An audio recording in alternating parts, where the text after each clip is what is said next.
On operation शक्ति, भारत को परमाणु शक्ति बनाने की गर्जन करती कहानी।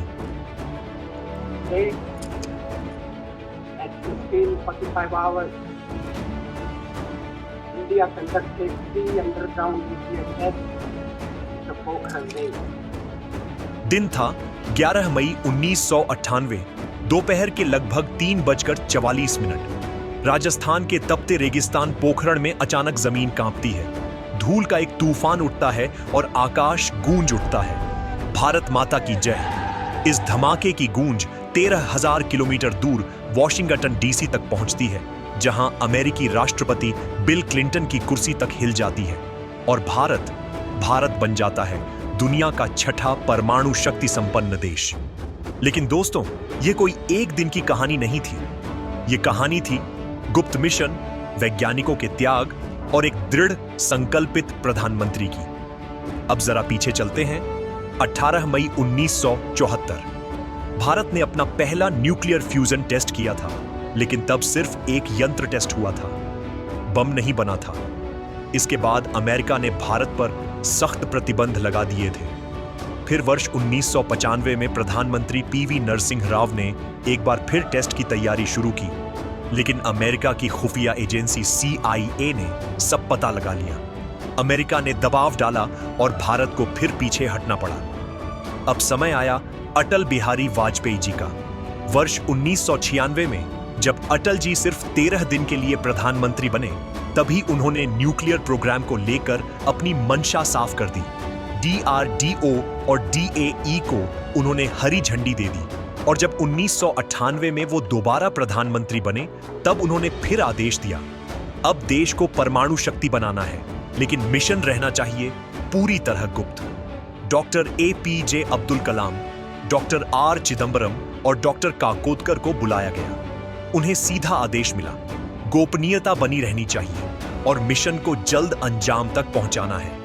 अब मुश्किल यह थी कि अमेरिका की सैटेलाइट्स लगातार पोखरण रेंज की निगरानी कर रही थी, इसलिए वैज्ञानिकों को बदल बदल कर नकली नामों से भेजा गया। किसी को नहीं बताया गया कि वो कहां जा रहे हैं, ना पत्नी को, ना बच्चों को, ना मां बाप को। वैज्ञानिकों को फौजी वर्दी पहनाई गई और पोखरण भेज दिया गया। नाम बदल दिए गए, पहचान बदल दी गई। कैप्टन आदि मर्जबान असल में थे पोखरण के वैज्ञानिक। मेजर जनरल नटराज असल में थे doctor Chidambaram. Major general Prithviraj कोई और नहीं बल्कि थे डॉक्टर APJ अब्दुल कलाम। अब सवाल था, बमों को मुंबई से पोखरण लाया कैसे जाए? मुंबई शहर तो कभी सोता नहीं, इसलिए तय हुआ रात के 2 बजे से 4 बजे के बीच बमों से भरे ट्रक चुपचाप निकलेंगे। बक्से सेब के जैसे दिखते थे, लेकिन उनके भीतर था प्लूटोनियम, एक ऐसा धातु जो पूरे शहर को मिनटों में राख कर सकता था। ट्रक पहुंचे हवाई अड्डे और वहां से AN-32 विमान में बक्सों को लोडकर जोधपुर लाया गया और फिर ट्रकों से पोखरण। सेना की 98वीं इंजीनियर रेजिमेंट को पूरी जिम्मेदारी सौंपी गई। सैनिक रात में काम करते या जब धूल भरी आंधी चलती, ताकि सैटेलाइट को कुछ दिखे ही ना। अब आई सबसे अनोखी बात, प्याज। जी हां, वैज्ञानिकों को डर था कि ब्लास्ट के बाद निकलने वाली विकिरण यानी गामा किरणें बहुत खतरनाक होंगी, लेकिन प्याज उन किरणों को सोखने की ताकत रखता है। इसलिए जोधपुर से हजारों क्विंटल प्याज ट्रकों से पोखरण भेजा गया और उसे विस्फोट वाली सुरंग में अंदर और बाहर भर दिया गया।